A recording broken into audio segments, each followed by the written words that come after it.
Welcome to Between the Reads, where we shine a spotlight on some of the most talented Black authors in the industry to discuss their works of fiction and the inspirations behind them. Each episode will dive into the rich and diverse world of literature, exploring everything from historical fiction to romance and speculative fiction to YA and beyond.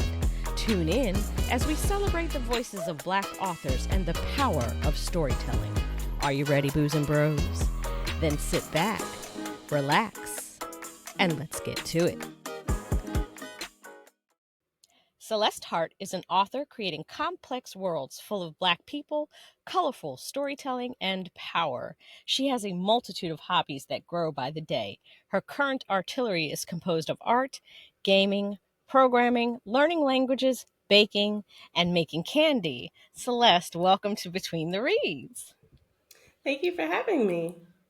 Oh, it's wonderful to have you. We kind of talk all the time because we're in the Melanin Chat Discord server. So we've been talking for a couple of years, I guess.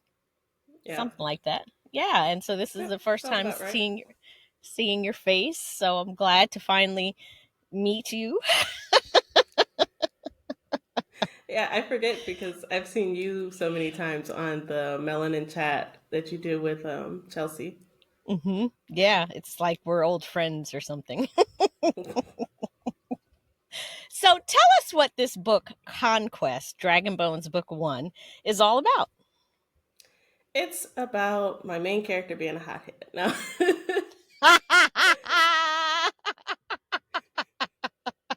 That is true. I mean, it is what it is. But Conquest is a mix of genres. It's sci-fi, it's fantasy. It's got a lot going on. But the main character, Jashi, she has fire powers, and she is Dragon Tribe, which is a tribe in the story. Mm-hmm. They are people that have orange eyes, and so she is arranged to be married to what is the king of her country, which I call the Farish, Mm-hmm. and she's not happy about it because she's a very hard-headed girl. She's independent minded. She wants out, so Mm-hmm. she teams up with um, her husband's enemies Mm-hmm. because he's seen as a tyrant. He has lots of enemies. She sides up with them, but it turns out that there might be an advantage to being on his good side, her husband's, Mm-hmm. because he actually has the same abilities as she does, and he can teach her how to use them. Mm-hmm. Absolutely. Yeah. So, where did the idea for this book come from? It's a mix of things. So, like, the world building and the characters are kind of from two different headspaces. So, like, the world building, literally, I was watching Jurassic Park, Mm-hmm. and I was like, oh, wow, it's kind of fun having the concept of like dinosaurs, but in real time or in modern society. So Mm-hmm. then I was like, well, what if we had dragons instead of dinosaurs? And then that kind of made the idea grow from there, which is a society that had dragons instead of dinosaurs and they never died out. Mm-hmm. So that was the world building. And then the characters is kind of, I would say, maybe a commentary on anxiety, on growing up a certain way and changing your ideals when you mature. Because, you know, you're raised a certain way, but then you mature and you realize that a lot of that is influenced just by what you think is normal and what you're kind of afraid to admit to yourself. Mm-hmm. Mm-hmm. So my main character goes through a lot of growth in that aspect. Yeah. Yeah.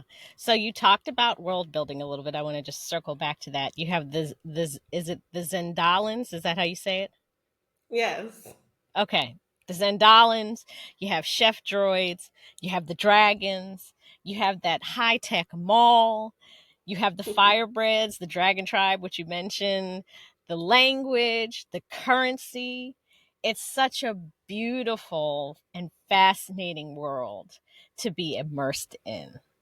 So I know you said Jurassic Park was kind of the impetus, but tell us your process in creating all these different aspects to this world.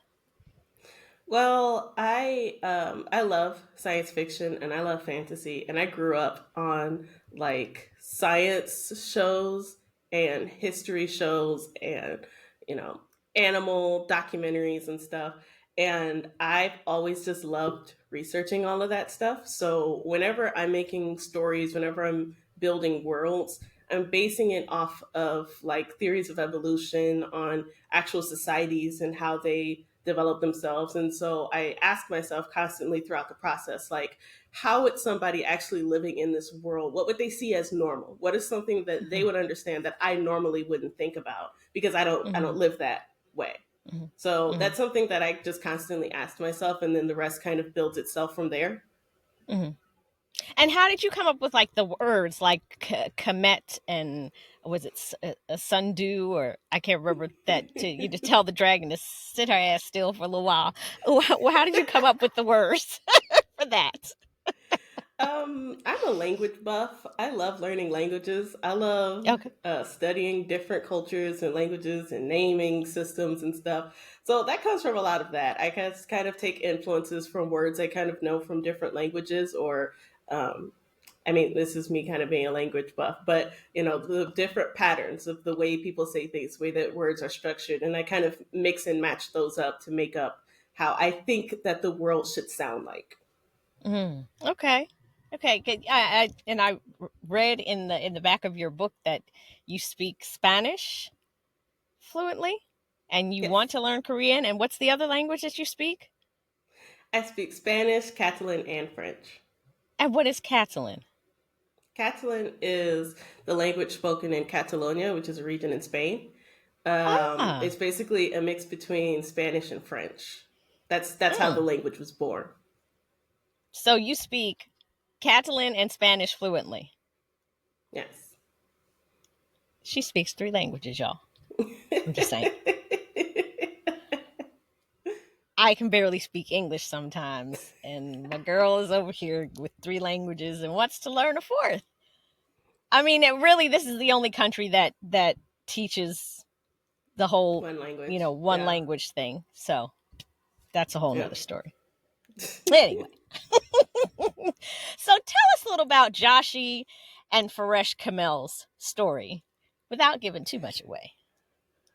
Well, so Joshi grew up an orphan, Hmm. and she has trust issues. Very much so. She don't trust Very much nobody. so. No, no. And I really loved writing Joshi's character because I like to kind of touch on, again, kind of some emotional depth here. I try to Hmm. create my characters as realistically as possible and kind of stick true to the kind of traumas they might have Hmm. experienced with those growing up a certain way. Hmm. So I was determined to make Joshi not like other orphan trope characters where it just doesn't really matter. Hmm. The fact that they were an orphan, like I've made sure that she was, you know, kind of built in with certain ways of thinking and certain traumas and certain things that may appear to somebody else like, why is she having this problem? This is super simple, but like it's not simple to her. It's something that she Right. has experienced and gone through and needs to Hmm. grow from, you know. Hmm. And then in the first book, Conquest, we don't really see a whole lot of Kamal's background. We see, you know, bits and pieces and implications here and there. In Hmm. the first book, we mostly just see him as a paranoid sort of dictator a little Hmm. bit because he's just really forceful in his rule. And it seems Hmm. forceful the way that he tries to marry Joshi. But the more that the story progresses, we kind of see more of his soft side. And then Hmm. in the second book, we're Hmm. going to get a lot more into his growth and his background and the way he was brought up and how those two Hmm. things kind of go against each other, but also mesh. Hmm. Yeah, and she's forced into marriage with him, an arranged marriage by her nana who took care of her. She was her kind of foster mom, and Yeah. she just she's so enraged that her nana would do this to her. And I just love the way that the story unfolds. And honestly, Kamal, is that how you said Kamal? That's how you say it? Yeah.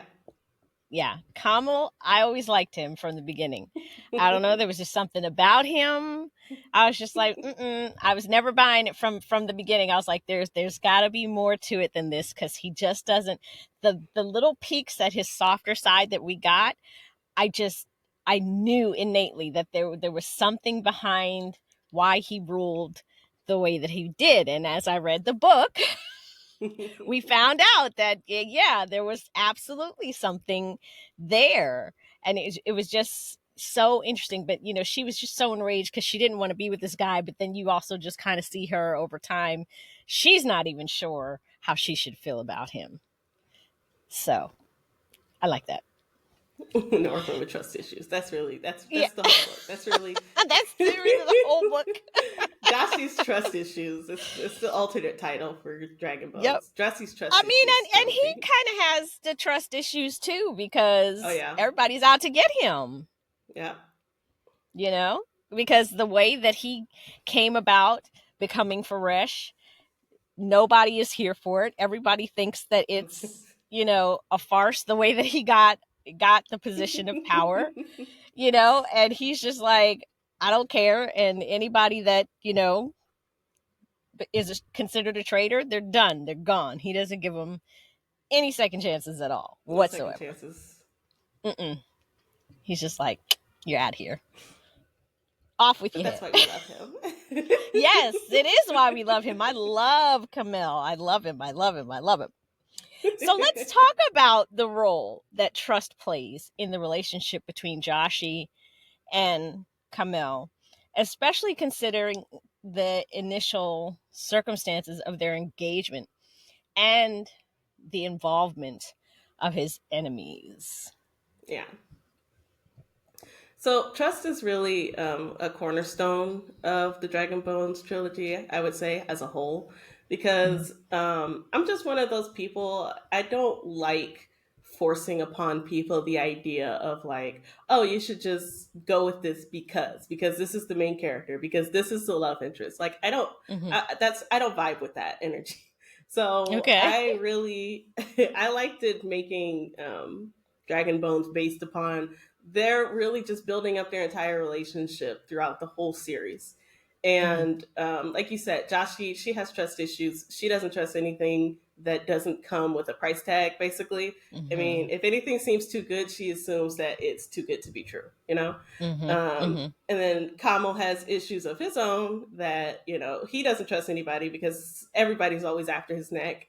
And yet he's trying to accomplish certain goals. Um, Mhm. and it's difficult when he doesn't get close to people.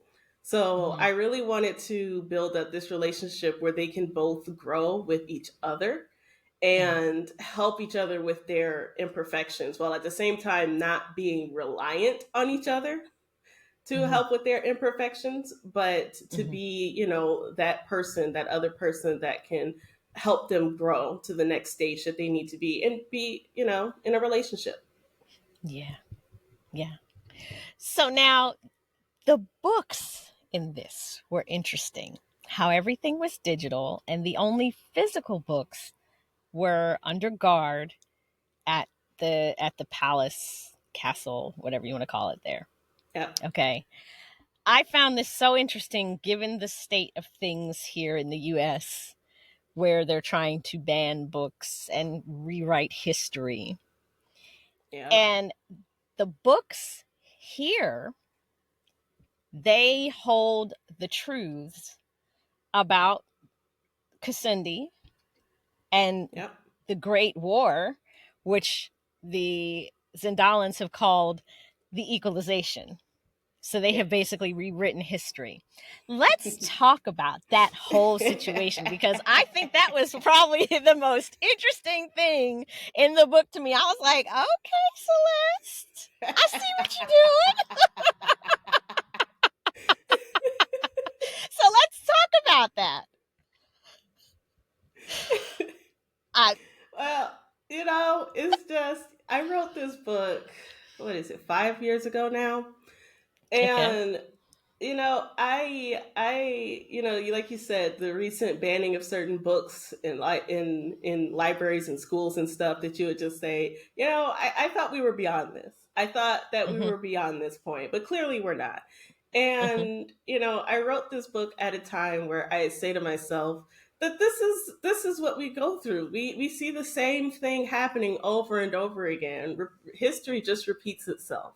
Mm-hmm. And I wanted to show a future where that is still the case. Mm-hmm.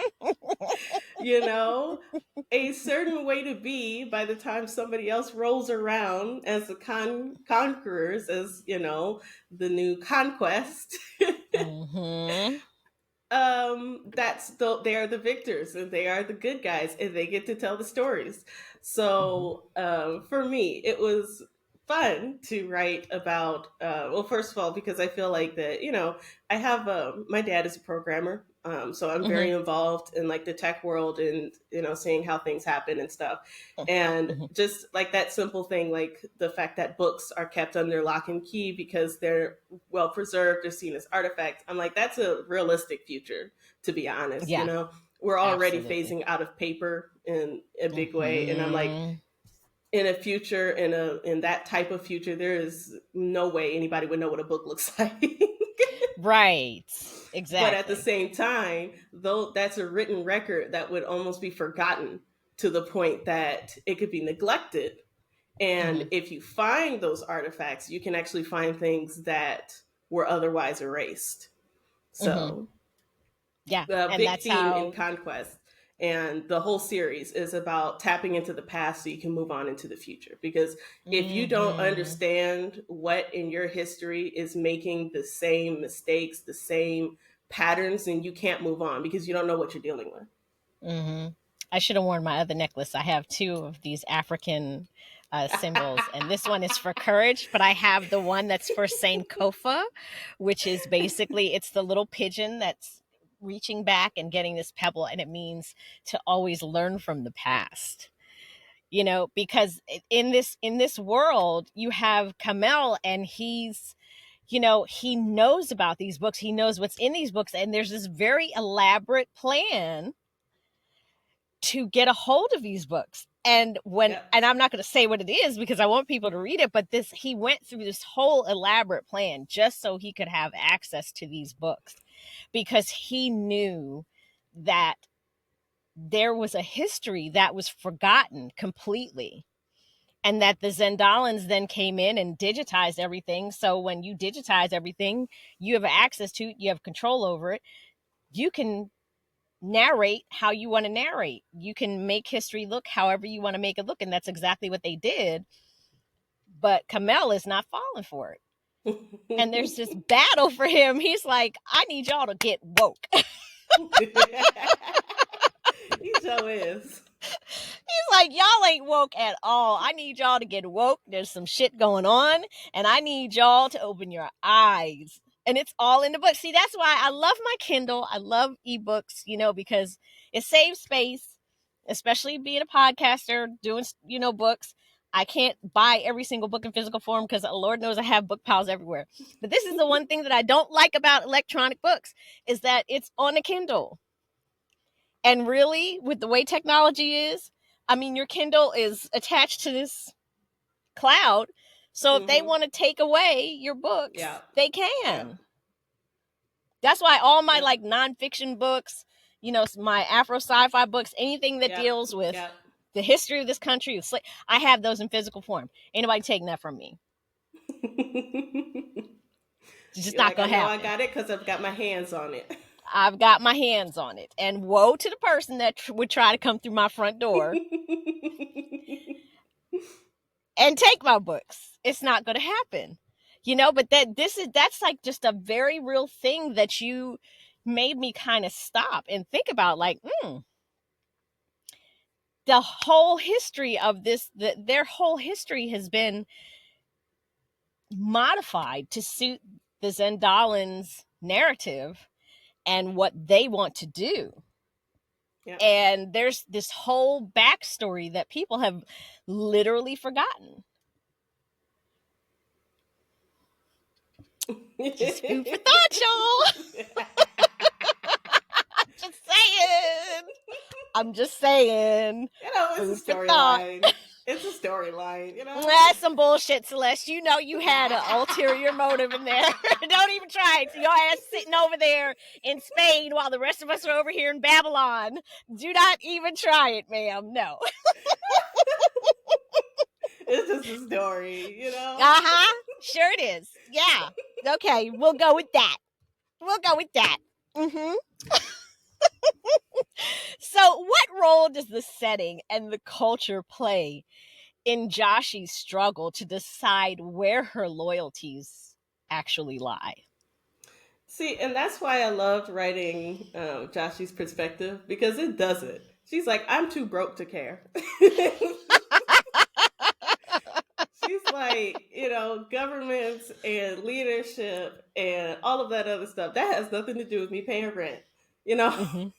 Mm-hmm. she's very single-minded in survival, Mm-hmm. because and that's one of the reasons why I wanted to tell the story from her perspective of somebody coming out of an orphanage having never been adopted, because these systems, when you turn 18, they have no responsibility for you. They don't Right. have to know what happens to you after that point. So she's Right. like, I have to support myself. I have to ensure that I'm okay. And I have to Mm-hmm. agree with anything that gets me a job, that gets me Mm-hmm. taken care of, that gets me provided for. So I really don't give a damn who's in whose history books. I just need to get paid. I just need to eat. I just need to be I able to just pay need to my eat. rent so I can keep buying sheets because I keep burning these sheets up. That's all I need. Exactly. Gotta have a constant supply of sheets. That's all I want. I need to share, So and that's why she was so enraged because she was like, "You're making me marry this man when I just barely got out into the world on my own. I haven't had a chance to make this work. And now you got me married off to this dictator." and she says to herself, if this doesn't last, because she can't think of a single damn reason why he would want to marry her in the first place. If this doesn't last, she's like, where do I go? where does Right. an ex where does an ex queen live after a Right. divorce? Right. Like, where does the Farisha go? Especially since everybody hates the damn Farish. Like, what do we, where am Where I does going to she go go? at that point? So, Right. what I love about writing Joshy's character is helping her get to the point where she does care, where she can see Mm-hmm. beyond, her immediate needs and say, okay, there's something bigger going on that you should care about. And this does Right. have to do with your everyday life, because Mm-hmm. they are, you have something special about you. You have these fire abilities, and you're not going to be able to get away with trying to go about your everyday life for long, because they won't let you do something as Mm-hmm. simple as go about your everyday life, because you're special, you're unique, you have Mm-hmm. something about you that they can't let go untouched. So this Mm-hmm. is something important. This is something that you need to pay attention to. This is something that you need to be aware of, because you can't go about doing those things, those fulfilling those goals, without understanding your history and what you're dealing with in the present. Right. Exactly. And she does have a rather important role to play that she doesn't realize at first. She just thinks that these fire abilities are just, they just make her the outcast. They make her different. They make her awkward. They make people treat her differently. She doesn't see that there's a larger purpose to it Yeah. until later, which I love because it's like embracing your powers kind of thing. Yeah. So tell us about the different types of dragons in this book. Yeah, that was a whole. See, I when I research, I go all in. Uh, I picked up bits and pieces. Let me tell you, even the name of the series, Dragon Bones, because like I said, mhm, I started doing a whole line of research just because I was looking at Jurassic Park, and I was like, huh, dragons being instead of dinosaurs, right? So then I mhm, did some mhm. research, and then I saw that, like, in Chinese history, now this is off of Wikipedia, so if I'm wrong, blame Wikipedia, but it said that in Chinese history that when they dug up fossils, they thought that they were dragon bones, and that's what they Hmm. called it.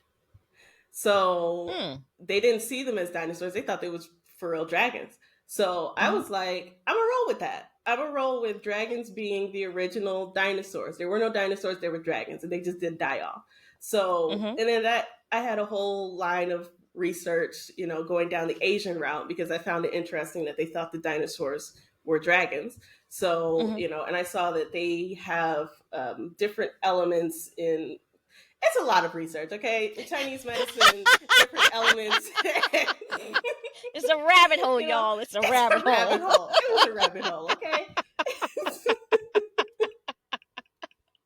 And so I'm somewhere just in that saying. rabbit hole, you came up with these different types of I came up dragons. with these dragons. Okay. Look, I grew up on Avatar: The Last Airbender, so Okay. I have my dragons. That's my water, my fire, my electricity. Right. It just Right. it is what it is. Just was a natural evolution from the It just dragons ended to. up. Yeah. Okay. Okay, fair enough. I love them though. The dragons, I just, it was, you wrote it well because I could see them. Whenever I get to a point in a book where it goes from just being words to at some point it flicks on as a movie in my head. That's the only way I can describe it. Like an actual movie is playing in my head. And that's why I can't just stop reading a book because I'm like, I don't want to press pause on the image in my head right now. And your book got to that point for me where the image popped in and then I was like, okay, I'm hooked. Now don't leave me the fuck alone so I can read this book, y'all. My husband's asking me things, the kids asking me, like, I don't care. What's for dinner? Nothing. Go find something to eat. I'm reading, because I could see the dragons. I could see them flying through the air. I could see the mountain with the holes and them going in and out of their caves. And from off in the distance, them just looking like little insects flying around. The dragons, I think, were the coolest part of the story for me. Like, I want my own dragon. Like when Kamel was like, I got a gift for you. And she's like, I was like, bitch, you better go take that dragon. You got a dragon. You got a whole dragon. You better go in there and learn how to ride that damn thing. And you got one of the, what was it called? The Eternals? Was it Elementals. the Elementals? See, I'm horrible with remembering things, but the Elementals, like you got a whole elemental. They're one of the special ones, and you don't want. Get out of here! You better go get on that dragon and learn how to ride. Because I'll take it if you don't want it. I'm just saying. I wish dragons were real because I would be riding around here on the dragon, taking folks out. Yeah. I loved doing making the dragons in the story. I did, like I said, I do a lot of research on like evolution and stuff. I had in my head exactly like you could ask me. I know how they hunt, I know how they sleep, I know how Wow. So you could write like a whole book on dragons, I is could what you're write an saying. encyclopedia on the dragons in my story. Well, I mean, maybe you need to. That's, one of those little companion books. Like, Star Wars has all those different True. books with the spaceships, and Star Trek has all the books with the different spaceships and all this stuff. I've bought several of them for my husband and my kids. So I mean, you could do that. True. Draw it out and have it all. I'd buy it. I'm just saying, I'd buy it. I just want to know about all the dragons. That's all I want. So, I have a little fun question for you. Since you're a gamer, if you designed a game based around this book, what would it look like? See, it's funny because my dad asked me the same question. Ah, good I for told Dad. he's a programmer.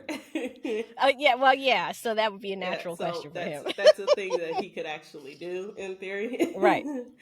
But I think it would be sort of like a graphic novel, like electronic graphic novel, whatever you want to call it. Um, Mm-hmm. or like also like a mystery game probably Mm-hmm. where you could go throughout the storyline, but also pick up clues and uncover the meanings of certain artifacts and, finding secret inscriptions on things. So it would Mm-hmm. probably be like a combination of like action and mystery or something. I feel like I would want to see them have to go get those 4 things. I'm not going to say what they are because I don't want to ruin the book, but Ah, I want to see. It would be levels to get those 4 things to restore. the kingdom. That's what I want. That's what I want to see. Like, it was when I wrote up this question, I sat there for a minute and was like, how would I want to see this game? And that's what I came up with, like, them 4 things. They got to go through all these. Yeah. Asked and answered. Mm-hmm. Like, I know what you might say, but this is what I want you to do. Hey, I'm down with that. Listen, Zelda style. I mean, that's go to different kingdoms. Yeah. Gotta find them, get them things back. Gotta catch them all. Gotta catch them all, like a Pokemon. So the ending of this book, it isn't really an ending, but rather sets the stage for what is to come. So let's talk about why you chose to end the book this way instead of like having what was supposed to happen. And then tell us when book 2 is coming out, because I need book 2. Well, book 2 is actually already out. Book 3 is coming out next year. Yeah, it's called Rising. I didn't see it on Amazon. Well, no, actually, the Amazon listing is kind of weird. It doesn't show you the next book in the series for whatever reason. Okay. But if you, usually they, you click on it and they usually show you all the books. The listing is off for whatever reason, but the next book of the series is called Rising, and the 3rd one is coming out next year, and that one's called Uproar. So Rising is out. So I just need to go look for Rising then. Yeah. Okay, because I'll be reading that this weekend. You just left it. I'm like, wait a minute. She gonna end it with just setting everything up. I need the war, ma'am. I need the war. I need the war. So now I know it's out there. Amazon, I need you to get your shit together and make the listing correct. Just saying. But yeah, Jeff Bezos. I know, right? But yeah, the ending of Conquest, this is one of those stories that I thought was going to be a standalone and just ended up being a trilogy. I don't know how you ever thought that was going to be a standalone ending the book like that, Celeste. Really? No. Yeah. So, like, the way that it ends was intended all along, but like as I kept writing the story, I'm like, I need to make this longer to include more detail and have these characters progress the way that they needed to. So that's kind of how it turned into a trilogy instead of like an all in one fell swoop. So yeah, but it gets interesting. So I mean, you want the second book, don't you? Yeah, I do. I'm so glad that this was not a 1 book thing, because I'd been like, that be like sitting in a movie theater and then the projector breaking and them saying, sorry, everybody gotta leave. Projector's broken. No, sir, you're going to fix the projector and you're going to finish playing this movie. Gotta have a book 2. So now that I know it's out there, I will go and get that one. I feel a little better. Book 2 picks up where we left off in book 1. And it goes more into Jashi and Kamo's relationship. As they explore the aspects of their marriage and what exactly it means to them, as they kind of establish new rules for themselves and each other. And we go more into Joshi's journey with learning how to control her fire, but also riding dragons, like you mentioned before, and then Kamo and his trust issues. But I mean, his trust issues are justified, because damn, like, if that's what you think now, just wait till you read book 2. I mean, I can't imagine it's going to get any better, because what happened at the end with the person whose name I'm not going to say, and I was just like, you little conniving evil. Can't say it on the show. I can't give it away.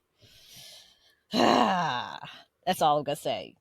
You will understand when you read this book. You will understand why Kamal has the trust issues that he has. Just saying, they're justified.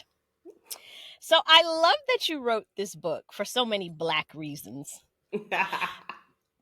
I mean, I just do. So tell us about why you're an indie author and your desire to create complex worlds full of Black people. Because we can never have enough. Good Lord.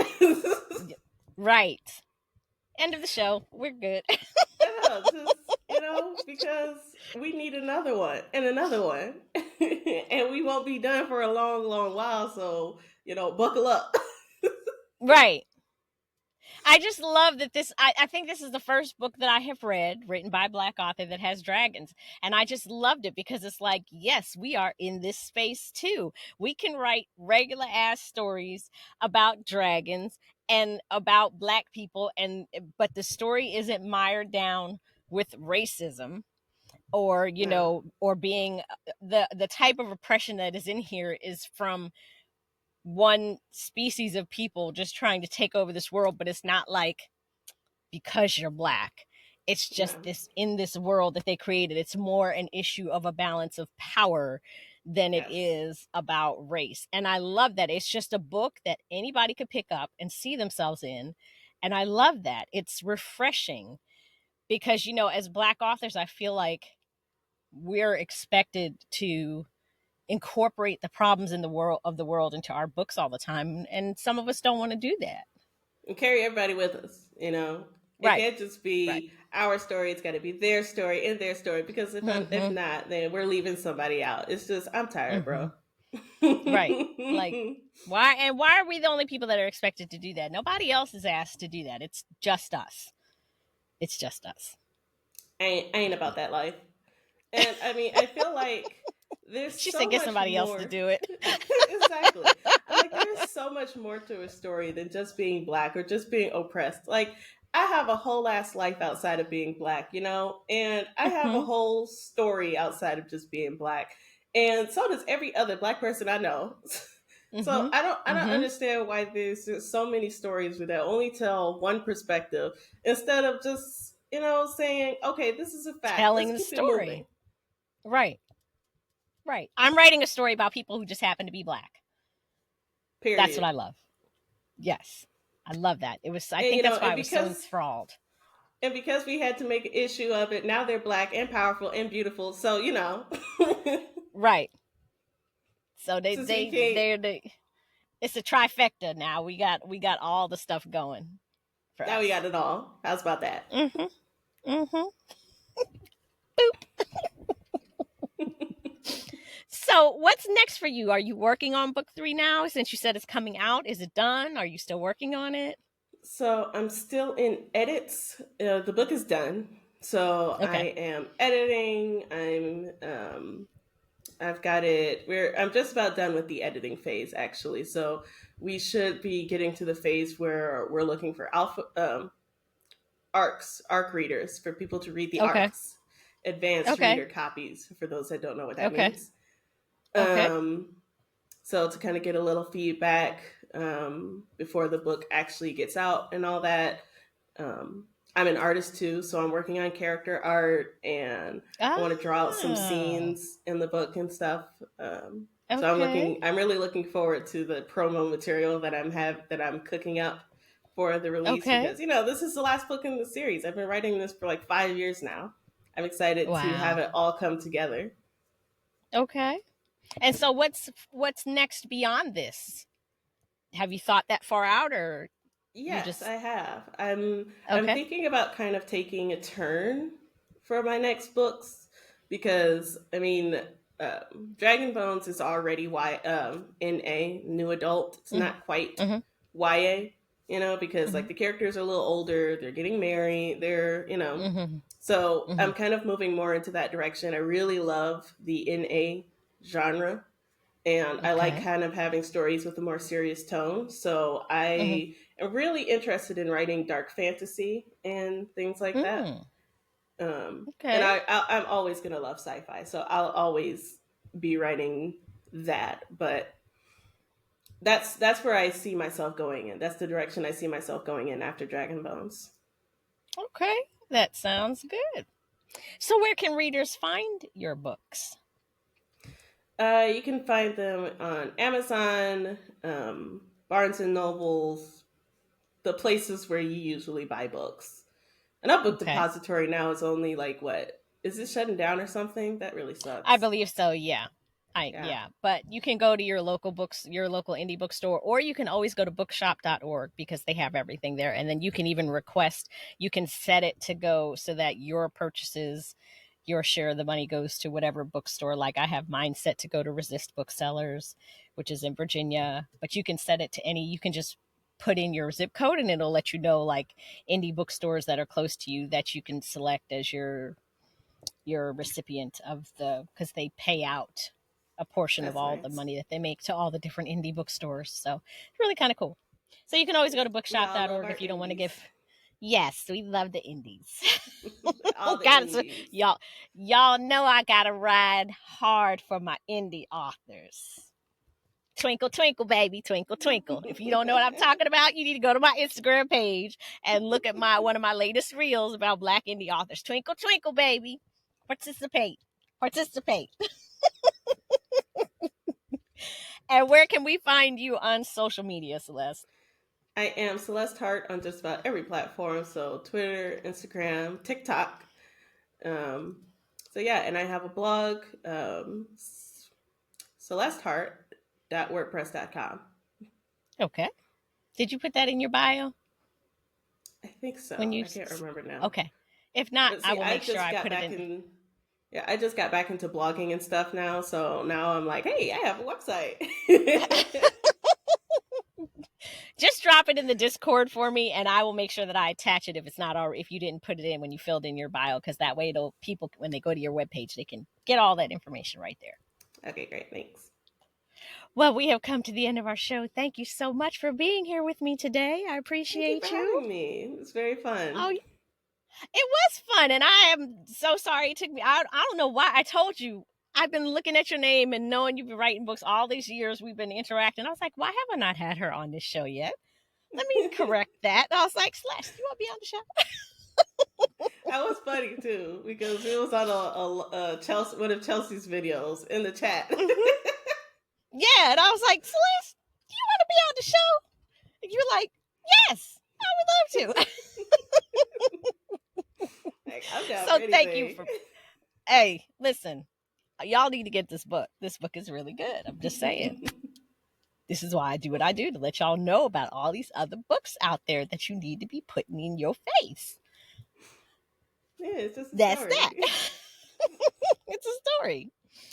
Well, again, thank you for sharing your time and talents with us. I'm so glad you were here with me at Booze and Bros. Y'all know how I do. At the end of every show, I leave you with a quote, and today it comes from the late, great Octavia Butler's book, Parable of the Talents. And she said, choose your leaders with wisdom and forethought. To be led by a coward is to be controlled by all that the coward fears. To be led by a fool is to be led by the opportunists who control the fool. To be led by a thief is to offer up your most precious treasures to be stolen. To be led by a liar is to ask to be lied to. To be led by a tyrant is to sell yourself and those you love into slavery. Until next time, y'all, you know what to do. Grab a book and read, and I'm out. Thank you for lending me your ear today. If you've enjoyed this independent podcast, you can help me continue to shine the light on Black authors and their stories by becoming a patron at patreon.com/betweenthereads, or by giving a one-time gift at www.ko-fi.com/betweenthereadspodcast.